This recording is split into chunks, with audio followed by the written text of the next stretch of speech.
The next time you bite into a marshmallow cookie, you can thank the ancient Egyptians. They invented marshmallow candy by thickening honey with sap from the root of the marshmallow plant, a herb that grows in salt marshes and along large bodies of water. Modern marshmallow contains gelatin instead of sap from the mallow root. The snap test, to make sure the coating is hard and thick enough. Then, the taste test. If you've got a sweet tooth, doing quality control in the marshmallow cookie factory is your dream job. To make a batch of dough for the cookie base, they mix wheat flour, salt, baking soda and powder, cornstarch, whey powder, and potassium sorbate. Then they add several liquid ingredients. This one causes a chemical reaction, making the biscuit lighter. This cream-colored liquid is vegetable oil shortening. This transparent liquid is glucose fructose, a sweetener. The ingredient proportions are also a company secret. From the mixer, the dough goes into a machine called the chipper. It shreds the big blob into pieces about the size of the cap on a highlighter pen. This makes the dough more manageable for the next machine, called a rotary mold.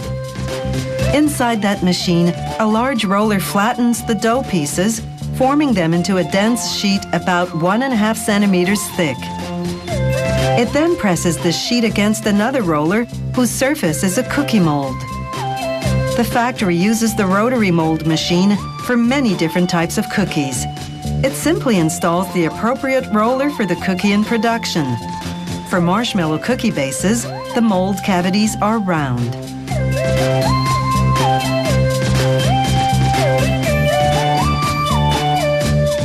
The bases exit the rotary mold and make their way onto a moving baking sheet that transports them to an oven.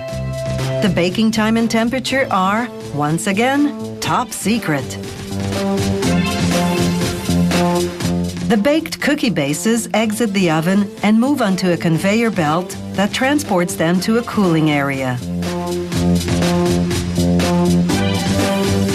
Once they cool to room temperature, the bases go into a machine called the base feeder. It lines them up like marching soldiers to receive their marshmallow filling and chocolate coating. The process does require military precision. Factory technicians have to adjust this machine daily to ensure to-the-millimeter accuracy. A portion of filling has to land perfectly centered on each base, finishing off in a curled peak, this brand's trademark. The company won't divulge how much marshmallow filling goes into each cookie, nor will it reveal its marshmallow recipe. But marshmallow is usually made from either corn syrup or sugar and gelatin. And now for the final layer, the chocolate coating. Not only are the marshmallow and base covered in hot melted chocolate, the base floats in it, which coats the underside as well.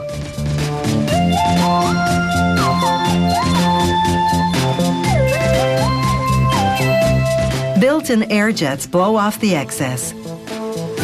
The chocolate hardens inside a cooling tunnel. How long that takes and the tunnel temperature are, you guessed it, classified information. As the cookies exit the cooling tunnel, a quality control worker does spot checks to ensure the coating is thorough, hard enough, and thick enough. On the packaging line, the cookies go into plastic trays. To keep up to speed, the workers have to grab 4 cookies in each hand without breaking the coating. The trays pass through a machine that wraps them in plastic film. This keeps the cookies fresh and also prevents them from falling out of the tray. Meanwhile, another machine assembles the boxes, first folding and gluing one end shut.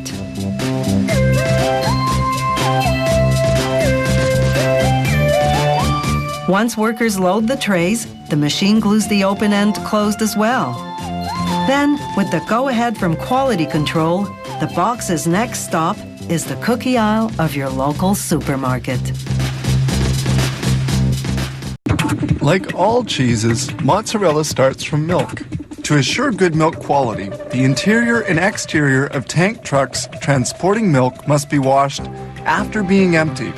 A tank such as this one can carry an average of 30,000 liters of raw milk at a temperature of 3 or 4 degrees centigrade. Raw milk destined for cheese making contains 3.8% fats and 3.3% proteins. They store the milk and whey, a milk byproduct, in these immense silos, each with a capacity of 225,000 liters. This milk separator extracts surplus cream to adjust the percentage of fat according to the type of cheese to be made. Fabrication begins with this tank, which feeds the pasteurizer. Pasteurization sterilizes beverages which can easily ferment. Milk samples are drawn off to precisely determine their milk fat and protein content. Tests are carried out in this laboratory where they impose controls. These test tubes contain milk samples which will undergo microbiological analysis. Milk quality must be impeccable.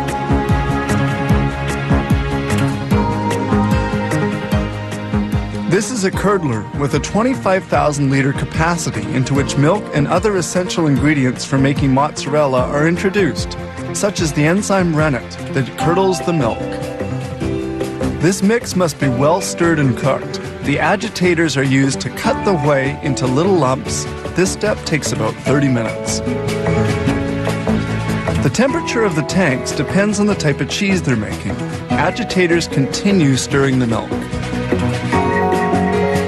Once cooking is done, the whey is pumped onto tables to be drained. It stays there for about 25 minutes. The solid and the liquid are now well separated.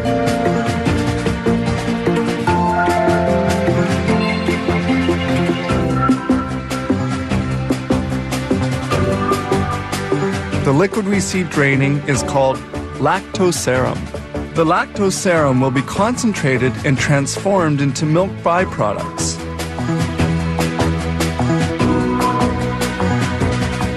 The water has been almost entirely extracted and the cheese particles are now sufficiently dry.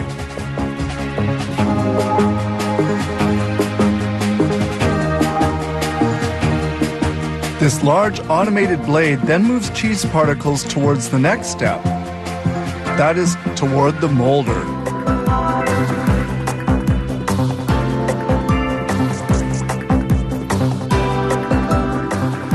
In the molder, the cheese is cut up before being carried to the cooker, the final processing step. It appears that this mozzarella has just the right texture.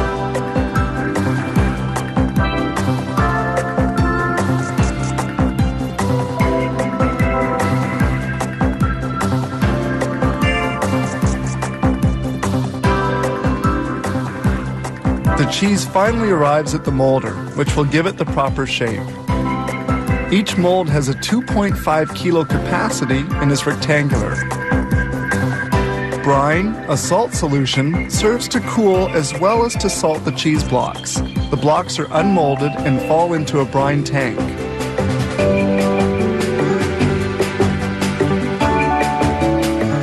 Following on, the cheese blocks will remain in another brine solution for a while. They are then carried by a conveyor towards another tank, where they will be immersed for 4 to 10 hours at a temperature of 2 degrees centigrade.